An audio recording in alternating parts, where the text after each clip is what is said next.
कहते हैं तब से वीरेंद्र जी ने अपने बाल को भी नहीं सही किया, छोड़ दिया सब कुछ नहीं, अब बस ईपीएस के बारे में हम जो सोचेंगे वो सोचेंगे। साधनाएं गुप्त रहती है। मैं केवल अकेले साधना नहीं कर रहा हूँ, हमारे ईपीएस के बहुत सारे भाई साधना कर रहे हैं।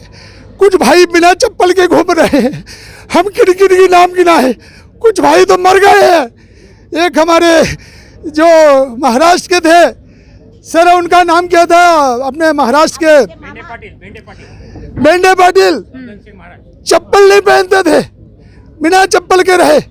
औरंगाबाद के एक भाई एक समय भोजन करते हैं तब कर रहे हैं। हमारे पीएन पाटिल साहब एक समय भोजन कर रहे हैं। और मेरे ऐसे कितने भाई हैं जो ऐसे जटा रखे हुए। ये बात क्या सच है? पिछले 7-8 सालों से आपने इनमें कंघी नहीं किया? हाँ, मुझे नहीं कहना है, कहना चाहिए, लेकिन ये बात सत्य है। ना इन बालों में तेल है, पिछले 7 सालों से ना इन बालों में जो है कभी कंघा लगा हुआ है। और ये तभी छूटेगा अगर आवश्यकता पड़ी तो हम मौन व्रत भी धारण करेंगे और तभी छोड़ेंगे जब हमारी मांगें पूरी मंजूर हो जाएगी, या फिर आमरण अनशन करके हम सबके, जिसको कहते हैं कि सबके मांगों को पूरी करवाने के लिए भक्ति मार्ग पर चलते हुए हम जो है न्यौछावर कर देंगे और अपने आप को भगवान के चरणों में समर्पित कर देंगे। लेकिन जो है हम हमारे पेंशनर्स भाइयों को माननीय कमांडर साहब के नेतृत्व में न्याय दिला के रहेंगे। हमारा ईपीएस 95 ये समाज परिवर्तन का संकल्प है।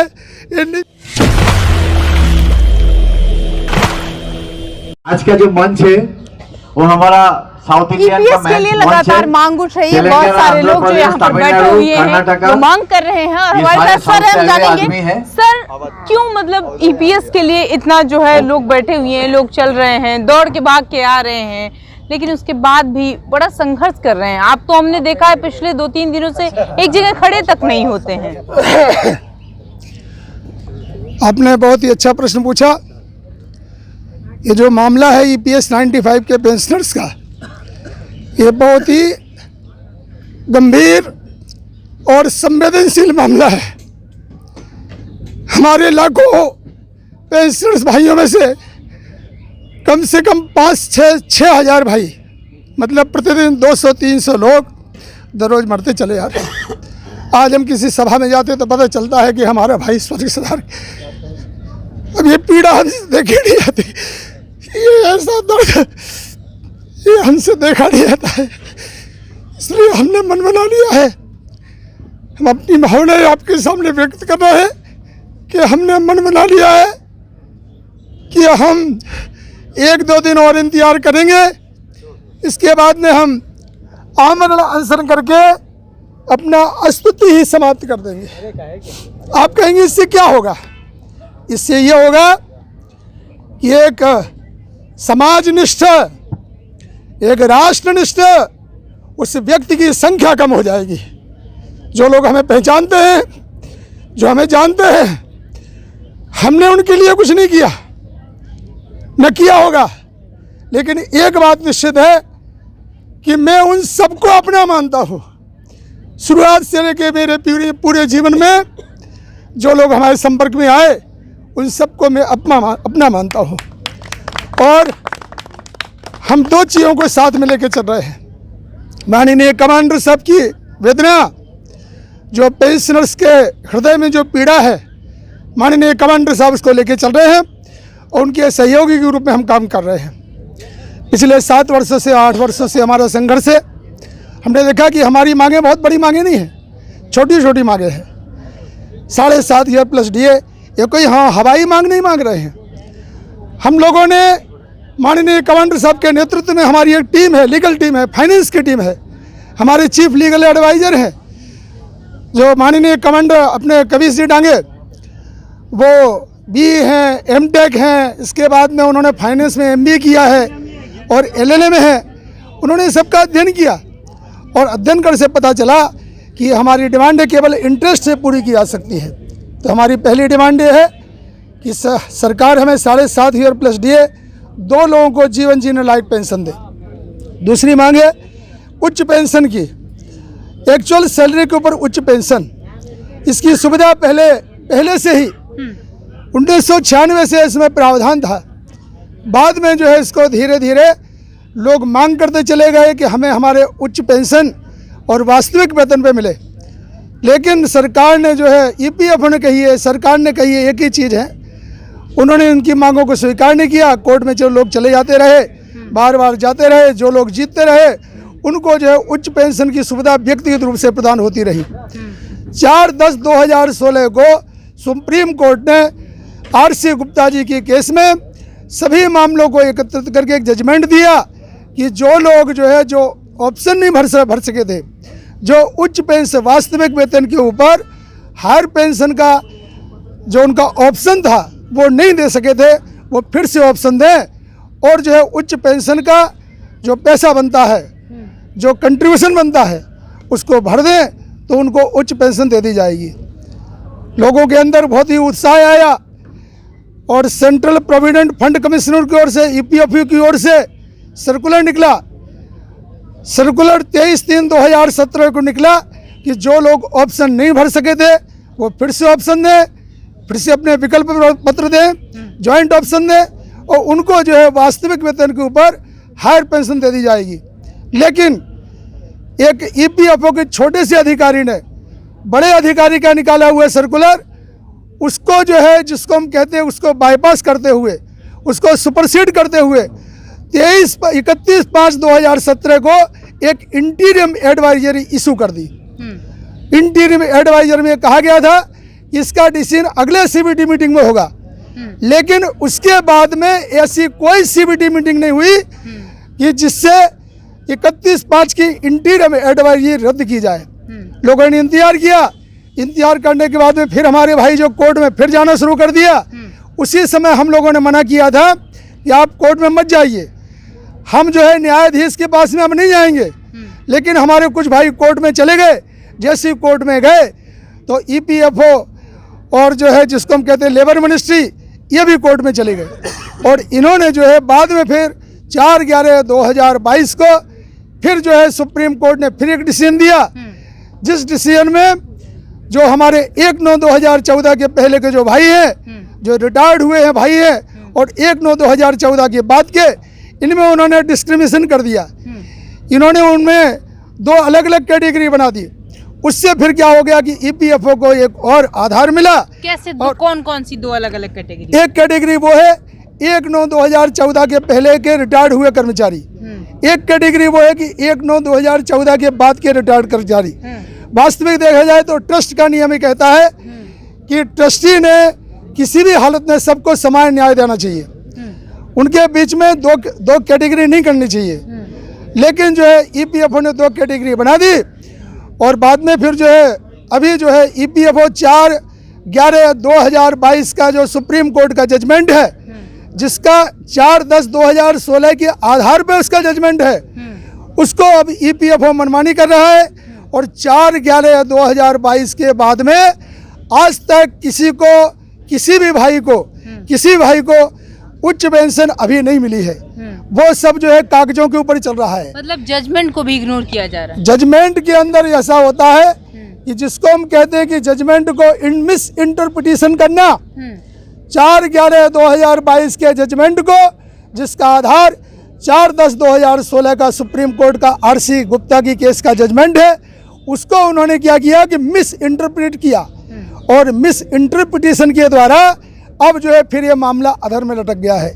पहले ईपीएफओ ने सर्कुलर निकाला कि 1/9/2014 के जो पहले के रिटायर्ड कर्मचारी हैं उनको हम ये लाभ देंगे। बाद में फिर निकाला कि नहीं, इनको हम नहीं देंगे। 1/9/2014 के जो बाद के रिटायर्ड कर उनको हम देंगे।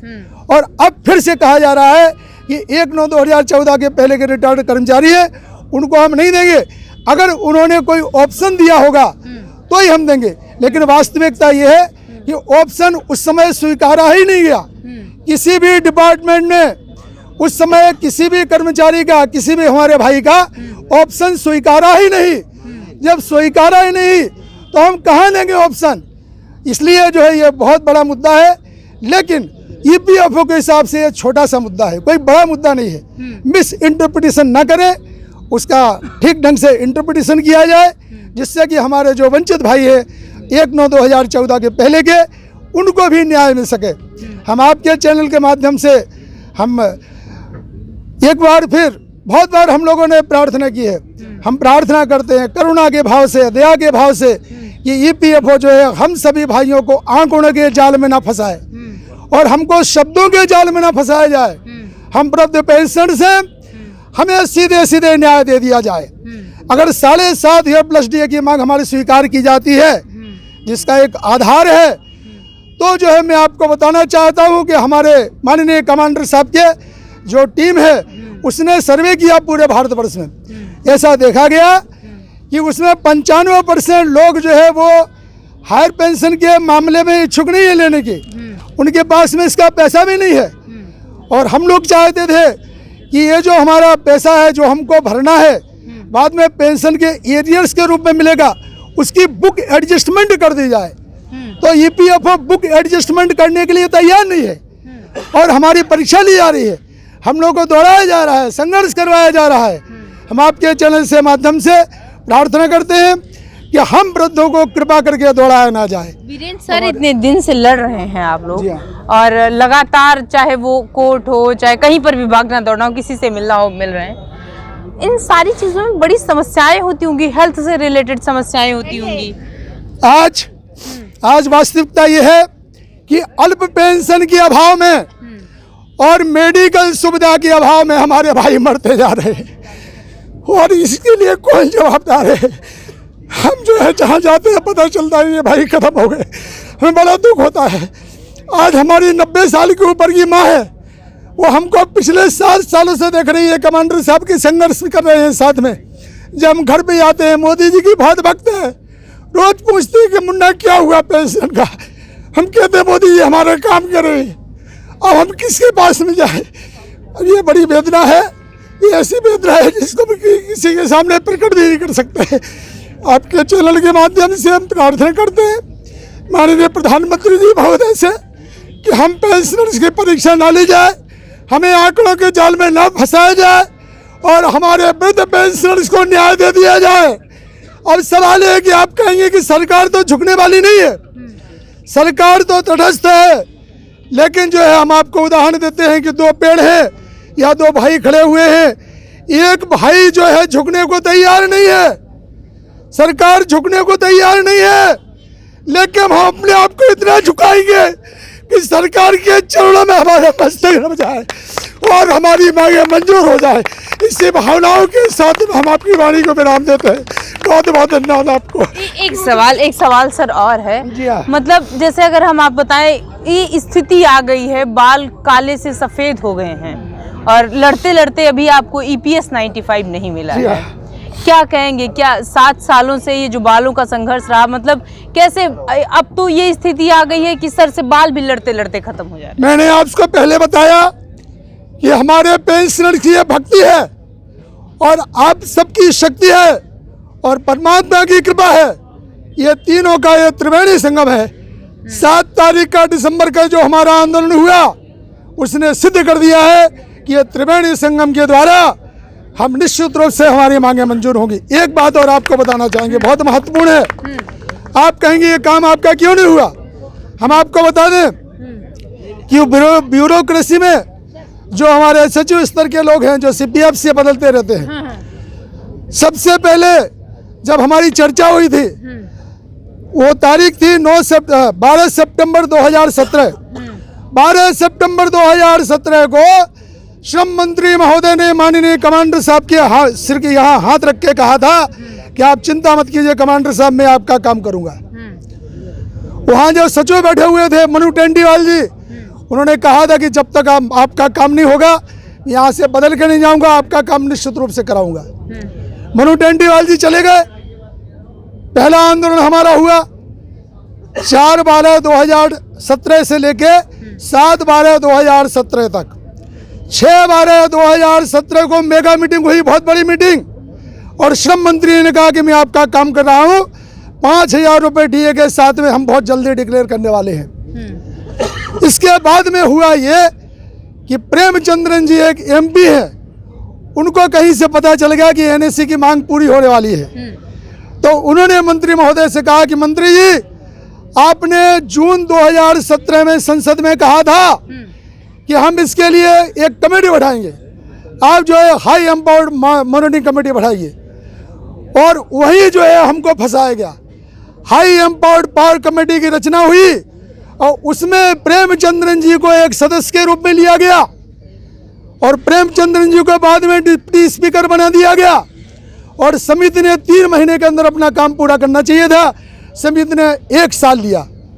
समिति के जो अध्यक्ष थे माननीय अनुराधा मैडम, उनके साथ में हम लोगों की मीटिंग हुई। उन्होंने कहा बिल्कुल चिंता मत कीजिए, मैं आपका काम करवाऊंगी। लेकिन जब समिति की रिपोर्ट आई तो उसमें केवल मिनिमम पेंशन 2000 रुपये लिखी हुई थी, 7.5 प्लस डीए उसका कहीं जिक्र नहीं था, कहीं जिक्र नहीं था। खाली हम लोगों ने फिर आंदोलन किए। वो हाई एम्पावर्ड पावर कमेटी की जो प्रतियां थी उसको पूरे भारतवर्ष में जलाया गया।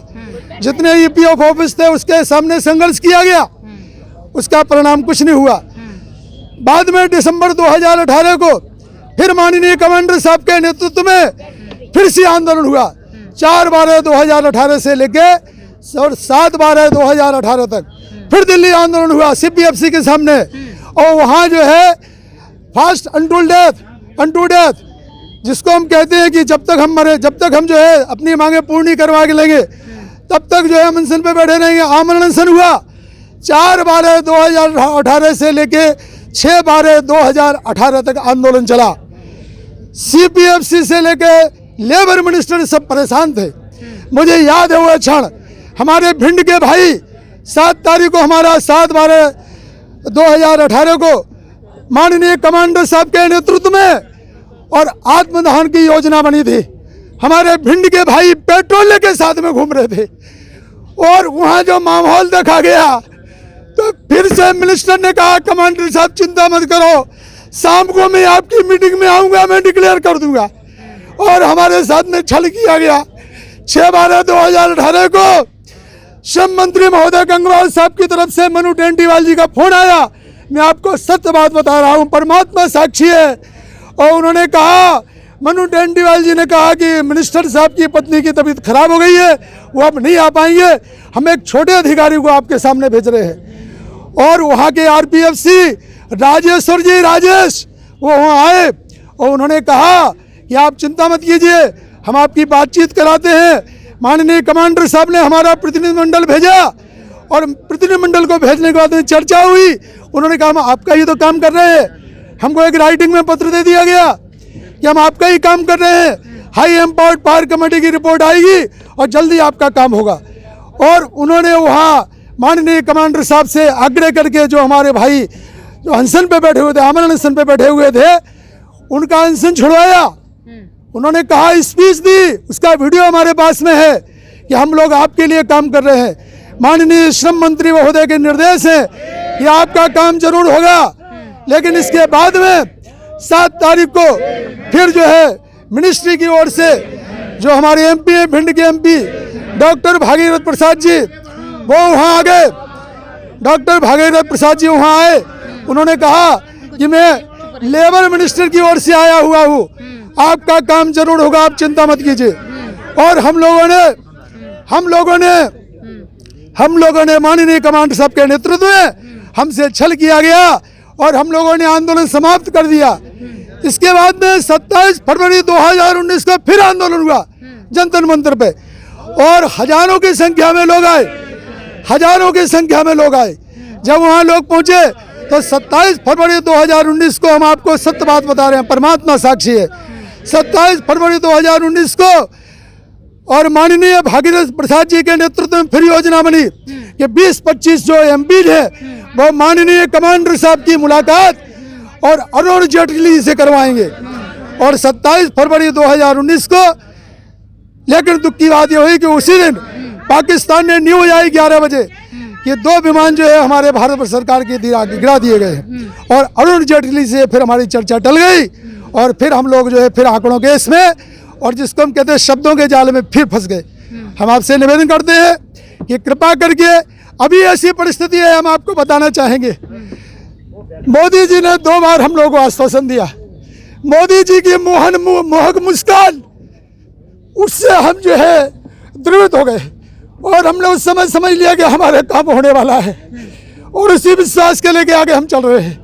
लेकिन इसके बाद में जहाँ जहाँ श्रम मंत्री गए, कई बार हम श्रम मंत्री महोदय जी को मिले, श्रम मंत्री जी के मोहित मुस्कान ने फिर हमको जो है मोहित कर दिया। और ये जो श्रम मंत्री जी है, जो हमारे श्रम मंत्री, 2 मिनट रुकिए सर, जो हमारे श्रम मंत्री जी है यादव जी, उनकी मोहक मुस्कान के चक्कर में हम फिर फंस जाते हैं। वीरेंद्र सर, इन सारी चीज़ों में बड़ी व्यस्तता रही जब से आप लड़ रहे थे। बहुत सारे लोग कहते हैं तब से वीरेंद्र जी ने अपने बाल को भी नहीं सही किया, छोड़ दिया सब कुछ नहीं, अब बस ईपीएस के बारे में हम जो सोचेंगे वो सोचेंगे। साधनाएं गुप्त रहती है। मैं केवल अकेले साधना नहीं कर रहा हूँ, हमारे ईपीएस के बहुत सारे भाई साधना कर रहे हैं। कुछ भाई बिना चप्पल के घूम रहे हैं, हम किड़की नाम गिना है, कुछ भाई तो मर गए हैं। एक हमारे जो महाराष्ट्र के थे सर, उनका नाम क्या था, अपने महाराष्ट्र के बेंडे पाटिल, चप्पल नहीं पहनते थे, बिना चप्पल के रहे। औरंगाबाद के एक भाई एक समय भोजन करते हैं तब कर रहे हैं। हमारे पीएन पाटिल साहब एक समय भोजन कर रहे हैं। और मेरे ऐसे कितने भाई हैं जो ऐसे जटा रखे हुए। ये बात क्या सच है? पिछले 7-8 सालों से आपने इनमें कंघी नहीं किया? हाँ, मुझे नहीं कहना है, कहना चाहिए, लेकिन ये बात सत्य है। ना इन बालों में तेल है, पिछले 7 सालों से ना इन बालों में जो है कभी कंघा लगा हुआ है। और ये तभी छूटेगा अगर आवश्यकता पड़ी तो हम मौन व्रत भी धारण करेंगे, और तभी छोड़ेंगे जब हमारी मांगें पूरी मंजूर हो जाएगी, या फिर आमरण अनशन करके हम सबके, जिसको कहते हैं कि सबके मांगों को पूरी करवाने के लिए भक्त मार्ग पे चलते हुए हम जो है न्यौछावर कर देंगे और अपने आप को भगवान के चरणों में समर्पित कर देंगे। लेकिन जो है हम हमारे पेंशनर्स भाइयों को माननीय कमांडर साहब के नेतृत्व में न्याय दिला के रहेंगे। हमारा ईपीएस रानी भाई, ये समाज परिवर्तन का संकल्प है, ये निश्चित रूप से पूरा होगा, ऐसा हमारा पूरा विश्वास है, क्योंकि लाखों पेंशनर्स कमांडर साहब के ऊपर प्रेम करते हैं। माननीय कमांडर साहब ईपीएस पेंशनर्स निराश लोगों के नाम है, उनके पीछे बहुत सारे लोग हैं। हम प्रार्थना करते हैं कि माननीय प्रधानमंत्री जी, श्रम मंत्री जी जरूर हमारी बात को सुनेंगे और हमें न्याय प्रदान करेंगे, ऐसा हमें विश्वास है। धन्यवाद आपको, थैंक यू। वीरेंद्र सर हमारे साथ थे। किस तरीके से ईपीएस के लिए लगातार लड़ रहे हैं और इतने दिनों से लड़ रहे हैं। कई बार सरकार से मिले, सरकार ने कहा, आश्वासन दिया। श्रम मंत्री, बहुत सारे ऐसे मंत्री हैं, वादा करते हैं, कहते हैं हम आएंगे, फिर नहीं आते हैं। बहुत सारी ऐसी चीज़ें हैं जिसको लेकर ये लड़ रहे हैं। और सिर्फ यही नहीं लड़ रहे, इनके पीछे पता नहीं कितने लोग हैं जो इस उम्मीद में है कि हमको ईपीएस मिलेगा। बहुत सारे ऐसे लोग हैं जिनकी तो मृत्यु हो गई है लेकिन इनको ईपीएस नहीं मिला। अब सबसे बड़ा सवाल है कि ये जो देश है, क्या ऐसे वादे सरकार करती है? क्या ऐसे लोग यहाँ पर हैं जो वादे करके मुकर जाते हैं और उन लोगों को वैसे ही छोड़ देते हैं कि जाओ भाई मरो? क्या है ये समझ में नहीं आ रहा है। बहुत सारे नेता मंत्री कहते हैं उम्मीद है किसी के वादे अगर किसी ने किए हैं तो वो पूरे होंगे। ये कैसे वादे हैं? जो लोग इतना रोते हैं, अपने घर से बाहर हैं, बिलखते हैं, लेकिन उसके बाद भी वो वादे ही रह जाते हैं।